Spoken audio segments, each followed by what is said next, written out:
औज़ुबिल्लाहि मिनश्शैतानिर्रजीम बिस्मिल्लाहिर्रहमानिर्रहीम। उर्दू वर्ल्ड के मौजूद नाज़रीन, अस्सलामु अलैकुम।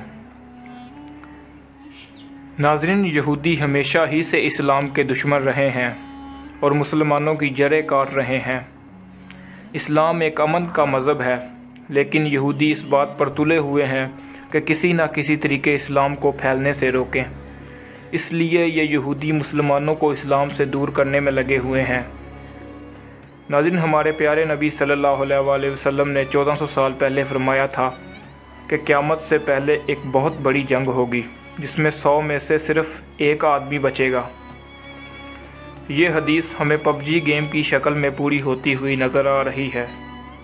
अगर हम इस गेम का मुताला करें तो हमें पता चलता है कि इस गेम में 100 अफराद खेलते हैं और सिर्फ़ एक अफराद बचता है। नाज़रीन, ये गेम नौजवान नस्ल को तबाह करने में कोई कसर नहीं छोड़ रही। इसमें मुख्तलिफ़ अक़साम के हथियार चलाने की ट्रेनिंग दी जाती है। इस गेम को खेलने से नौजवान नस्ल नफ्सियाती तौर पर कमज़ोर हो रही है।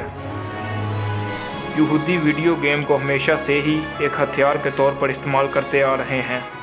ऐसी बहुत सी वीडियो गेम मौजूद हैं जिसमें इस्लाम की तौहीन की गई है, लेकिन हमारे मुसलमान भाई इस बार वीडियो गेम की हकीकत नहीं जानते। अल्लाह ताला हम सब का ईमान सलामत रखे।